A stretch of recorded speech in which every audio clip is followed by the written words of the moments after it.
Das Auto ist zum Fahren da, putzen kannst woanders. Ja. Diesen sinnvollen Kommentar und noch die ein oder andere sinnvolle Frage will ich euch jetzt beantworten.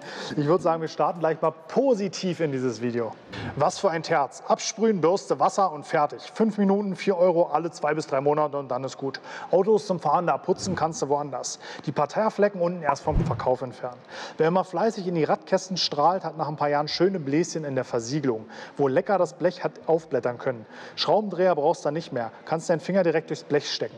In diesem Sinne, wer später bremst, kommt früher an. Fahrzeug, nicht Waschzeug. Also ich würde sagen, du hast da 10 Minuten deines Lebens auf jeden Fall super sinnvoll eingesetzt. Vielen Dank für diesen Kommentar.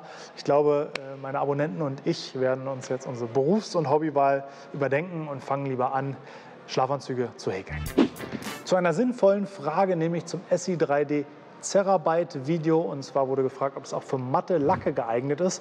Ich würde sehr vorsichtig sein. Gerade bei Produkten, die damit werben oder die das Ziel haben sollen, eine hohe Schichtdicke zu erreichen, entsteht natürlich wie so eine Art Lupeneffekt. Das heißt, die Schichtdicke wird natürlich erhöht. Dadurch habe ich eine höhere Lichtbrechung, was am Ende zu mehr Glanz führen kann. Deswegen tendenziell bei matten Lacken immer eine spezielle Mattlackbeschichtung verwenden oder zumindest eine, mit der man gute Erfahrung auf Mattlacke hat. Dazu habe ich auch mal ein spezielles Video gemacht, wo ich ganz genau erkläre, warum ich sehr vorsichtig mit Glanzversiegelung auf Mattlacken bin. Da kann es wirklich zu dem einen oder anderen Problem kommen, was am Ende den Nerv raubt und ganz, ganz viel Arbeit macht. Generell zum Cerabyte, weil viele Leute gefragt haben. Ich muss jetzt sagen, wir haben wirklich über 10 Autos damit rumfahren, teilweise auch schon 50.000, 60.000 Kilometer. Und es ist aus meiner Sicht eine ganz andere Art der Versiegelung. Und zwar, wir haben nicht dieses typische starke Beading, wie wir es gewohnt sind. Also wenn man den Maßstab der Wasserperlen anlegt, ist es keine gute Keramikversiegelung, weil die Versiegelung sehr wenig bietet und auch nicht langsam sheetet. Jetzt ganz viel Fachenglisch, aber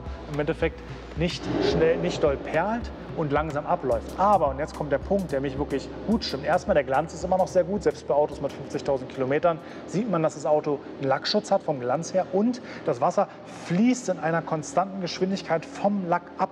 Und das ist eigentlich viel besser, weil wenn das Wasser im Moment auf dem Lack flächig steht und dann abfließt, hat das Wasser eine sehr gute Chance, Schmutz mit runterzunehmen. Also technisch gesehen ist ein langsames, konstantes Sheeting sogar besser als jedes Beading und Sheeting, was wir so bei Keramikversiegelungen kennen und schätzen.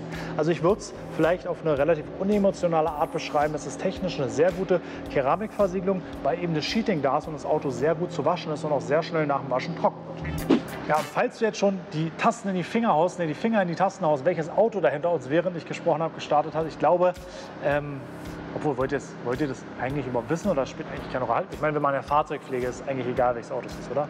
Spielt doch keine Rolle. Machen wir weiter, komm. Wie gesagt. Ein McLaren 720 S oder I, glaube ich, habe ich jetzt nicht genau gesehen. Aber auf jeden Fall McLaren, der macht ordentlich Krach. Rudimentäres Rennauto. Ich gehe gleich mal gucken, deswegen jetzt schnell weiterreden, muss ich noch mal gucken gehen. Machen wir mal weiter mit der letzten Frage. Macht es beim Polieren der Frontscheibe einen Unterschied, ob man Rotation oder Exzenter nimmt? Ja, massiv. Also gerade wenn du das größtmögliche Ergebnis mit der Chance auf minimale Kratzerreduzierung haben willst, dann brauchst du eine Rotationsmaschine. Glas ist einfach sauhart, du brauchst einfach die Hitze. Aber wie gesagt, nur was für absolute Profis. Wenn du jetzt sagst, mir geht es wirklich darum, dass die, wie im Video auch erwähnt, bessere Sicht durch Scheiben polieren, also dass nur die Anhaftungen von der Scheibe entfernt werden, dann spielt es keine Rolle, würde ich sogar die Exzenter nehmen, geht einfacher, geht schneller, spritzt nicht so doll und ist nicht so anstrengend, funktioniert genauso, um Anhaftungen zu entfernen. Generell muss man sagen, dieses Thema, ja, die Rotationsmaschine hat mehr Leistung als die Exzenter, ist für mich vollkommen überholt, auch wenn man es noch in jedem, sage ich mal, Werbeheft oder in jedem Buch zum Thema Autopflege liest. Das stimmt absolut nicht. Ganz im Gegenteil, ich würde sogar sagen, auf dem Lack hat die Exzenter oft sogar die Nase vorn. Auch hier wirklich eine spannende Frage. Ich habe mal so ungefähr überschlagen. Ich würde sagen, bei dem Auto haben wir Material im Wert von knapp 350 € eingesetzt. Also ja, den halben Fahrzeugpreis haben wir auf jeden Fall aufs Auto aufgebracht. Aber ich glaube, wir haben einen vielfach höheren Wert erzielt. Keine Ahnung, wer für das Auto jetzt, ob jemand für das Auto 2.000 € bezahlen würde. Aber wahrscheinlich mehr als die 850 oder die 950 € waren es schon wert. Von daher haben wir eine Wertsteigerung geschafft. Wenn man jetzt unsere Arbeitszeit in Geld umrechnet, dann wird es wirklich eng. Dann war das echt echt ein Projekt, das Spaß gemacht hat. Schön, dass das Auto in der Familie bleibt, aber ja, Geld verdienen kann man mit so einem nur schwer. Schreibt auf jeden Fall eure Fragen unter den Videos immer in die Kommentare. Wenn die Frage besonders interessant für viele aktuell ist oder aber besonders blöd ist, dann lese ich sie in der nächsten Folge vor. Wir sehen uns beim nächsten Mal. Abonniert den Kanal und drückt die Glocke. Bis dann. Haut rein.